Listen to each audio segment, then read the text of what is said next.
Hello friends, welcome back to my channel. आज के video में हम देखेंगे कि हम multi select list box with check box कैसे क्रिएट कर सकते हैं। इसके अंदर हम एक लिस्ट बॉक्स क्रिएट करेंगे, उसके अंदर हम चेक बॉक्स डालेंगे। जो भी यूजर चेक बॉक्स पे सेलेक्ट करेगा वो आइटम हम कंट्रोल लाइन पे कैसे रिसीव कर सकते हैं, ये आज मैं आपको डेमोन्स्ट्रेट करूंगा।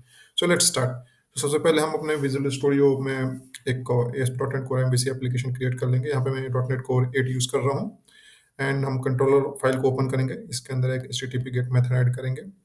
इसको करने के बाद एक टेबल बना लेंगे। ये जो डेटा है हमारा, यही हम लिस्ट बॉक्स के अंदर बाइंड करेंगे और जो भी इसकी आईडीज हैं इसको हम कंट्रोल पे रिसीव करेंगे और प्रोजेक्ट नेम को डिस्प्ले करेंगे जो भी आइटम हमारा सेलेक्टेड होगा। Let's begin. सबसे पहले हम क्या करते हैं, अपना डेटाबेस से कनेक्शन करना हमारा इंपॉर्टेंट है ताकि हम डेटाबेस से पुल कर पाए। तो उसके लिए मैंने ऑलरेडी डेटा पुल डीबी कॉन्टेक्स्ट बना कर रखा हुआ है। यहाँ पे मैंने डीबी फर्स्ट अप्रोच का यूज किया है। यहाँ पर आप देख सकते हैं डीबी कॉन्टेक्स्ट ऑलरेडी क्रिएटेड है मेरा, एंड ये मेरा कनेक्शन स्ट्रिंग यहाँ पर है ऑटोमेटिक। यदि आप डेटाबेस का कनेक्शन कैसे सकते हो उसका डिस्क्रिप्शन लिंक में दिया हुआ है, वो वीडियो आप रेफर कर सकते हैं। इस पर सबसे पहले हम अपना मॉडल क्लास प्रिपेयर करेंगे। तो मैंने ऑलरेडी मॉडल क्लास डिजाइन करके रखा हुआ है अपना। इसको मैं कॉपी कर लेता हूँ,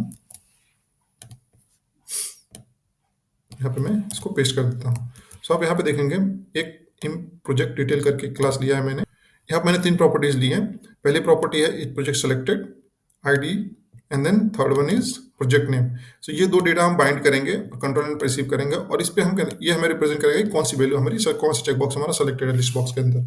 और ये मैंने एक सेकंड मॉडल बनाया है, एम्प्लॉय मॉडल। ये मॉडल में हमने इसको मैंने जो प्रीवियस क्लास है उसको एज अ लिस्ट यहाँ पे ले लिया है, इसको हम बाइंड करेंगे। नाउ हम कंट्रोल लाइन पे जाएंगे और एक HTTP गेट मेथड बनाएंगे। इसके अंदर सबसे पहले हम हमारा जो मॉडल क्लास है उसका ऑब्जेक्ट क्रिएट करेंगे।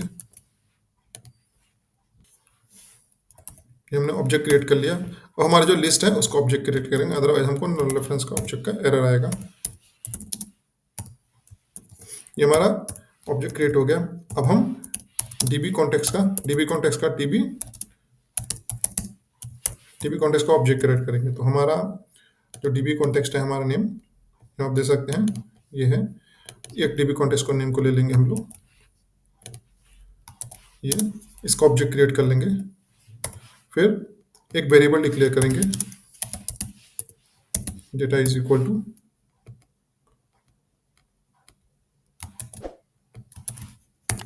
दिस डॉट, ये मेरा टेबल का नाम है, डॉट टू लिस्ट हमने कर दिया। ना एक फॉर ईच लूप अप्लाई करेंगे जो, और इसके थ्रू हम लोग सारा डेटा इसके अंदर ऐड, अपने जो लिस्ट हमारी जो मॉडल क्लास का जो लिस्ट है उसके अंदर हम ऐड करेंगे। Dot add name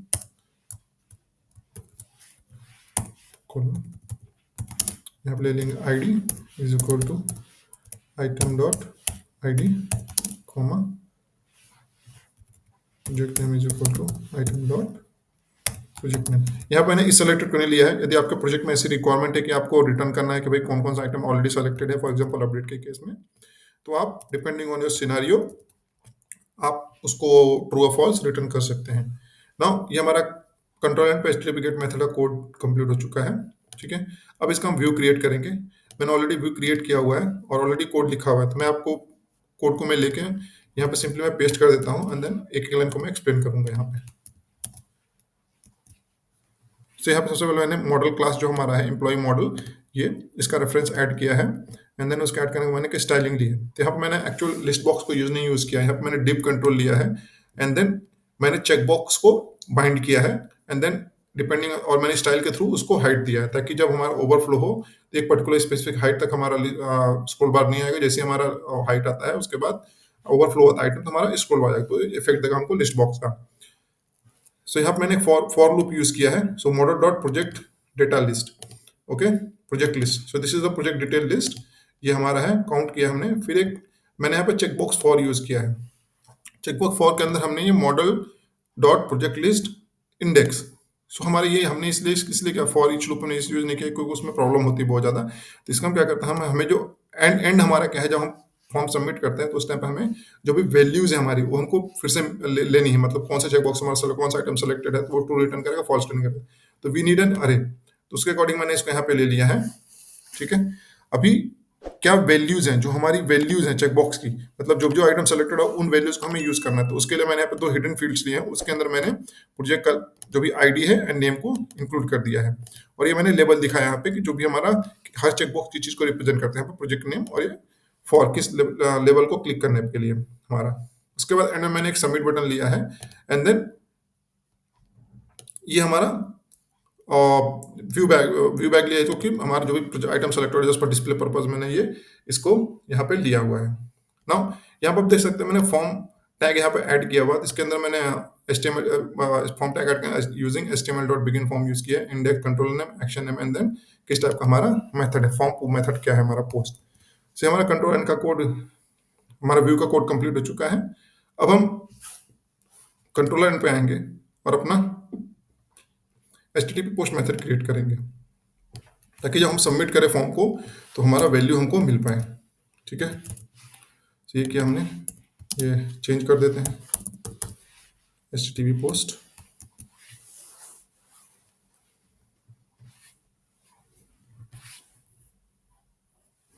post method कर दिया हमने। अब हम जो हमारा ये मॉडल है इस मॉडल को हम एज अ पैरामीटर इस मेथड को पास कर देंगे। ठीक है, यहाँ पर कर देंगे हम। सो हमने ये मॉडल ऐड कर दिया है और एज अ व्यू पास कर दिया। अब हम क्या करेंगे, एक वेरिएबल डिक्लेयर करेंगे, variable.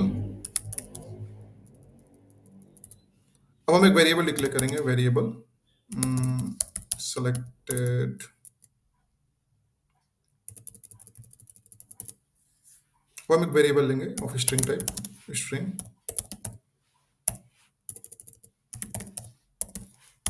selected item is equal to, मैं यहाँ पे क्या कर रहा हूँ, हमारा जो डेटा मिलेगा हमको एक लिस्ट फॉर्म में मिलेगा। ठीक है, तो मैं यहाँ पर इसको मैं क्या कर रहा हूँ, अपना जो भी हमारा स्ट्रिंग और जो भी हमारा कलेक्शन आ रहा है उसको मैं स्ट्रिंग डॉट JSON ज्वाइन के थ्रू में एक कॉमा सेपरेटेड स्ट्रिंग में कन्वर्ट कर रहा हूँ। Employ dot where this dot m dot is project selected is equal to true. Then हम एक स्पेसिफिक फील्ड, हम यहाँ पे आईडी ना लेके हमें जैसे आप प्रोजेक्ट नेम डिस्प्ले कर देंगे, project name.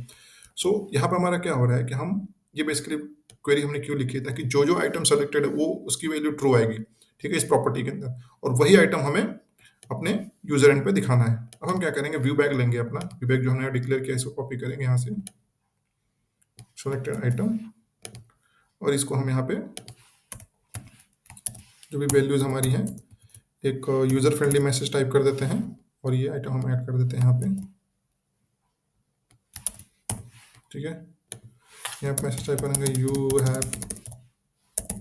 Selected this. Now we have done. Now let's put a break point over here. यहाँ पे ब्रेक पॉइंट लगाते हैं और प्रोजेक्ट को रन करके देखते हैं। सो आप देख सकते हैं यहाँ पे हमको एक लिस्ट बॉक्स मिल रहा है, उसके अंदर हमारा जो भी प्रोजेक्ट नेम है और ये चेक बॉक्स मिल रहा है अपने को। ठीक है, और हमारा सबमिट बटन मिल रहा है।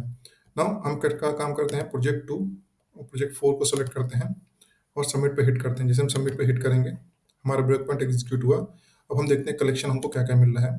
सो टोटल 5 आइटम्स मिल रहा है, हमारे डेटाबेस के अंदर भी टोटल 5 आइटम्स थे, वो सारे आइटम मिल रहा है, उनकी वैल्यूज मिल रही है और वो वैल्यू सेलेक्टेड नहीं। सेलेक्टेड का हम दिखाता हूँ मैं आपको। हमने यहाँ पे कौन कौन सी वैल्यू सेलेक्ट की है, हमने यहाँ पे project number 2 and project number 4 select किया है। तो बाकी सब प्रोजेक्ट्स के लिए हमें फॉल्स मिलेगा इस चेक वैल्यू को, एंड देन 2 एंड 4 के लिए ट्रू मिलेगा। तो आप देख सकते हैं इस प्रोजेक्ट सेलेक्टेड फॉल्स मिला है प्रोजेक्ट 1 के लिए। ना प्रोजेक्ट 2 पे जाते हैं तो हमको वैल्यू क्या मिल रही है यहाँ पे, ट्रू। ओके, ना प्रोजेक्ट 2 के लिए भी सेम वे में जो प्रोजेक्ट 3 है हमारा इंडेक्स 2 पे, उसकी वैल्यू फॉल्स मिल रही है, एंड देन सेम यदि हम 4th प्रोजेक्ट पे जाते हैं वो ट्रू मिल रही है। अब हम F10 करते हैं, यहाँ आप देख सकते हैं हमें प्रोजेक्ट मिल रहा है और project 2 and project 4। Okay, now F10 दबाएंगे एंड देन इसको हम कंटिन्यू कर देंगे। So, आप स्क्रीन पे क्या मिला हमको, you have selected project 2 and then project 4। Basically मैं यहाँ पे कॉमा लगाना भूल गया। यदि आप कुछ सेपरेटर चाहते हैं तो यहाँ पे कॉमा सेपरेटेड कॉमा लगा सकते हैं, कुछ इस तरीके से कॉमा लगा दिए तो जो वैल्यूज आपकी कॉमा सेपरेटेड आएंगी। डिप्लॉय करते हैं यहाँ पे। सो आप यहाँ पे देख सकते हैं आप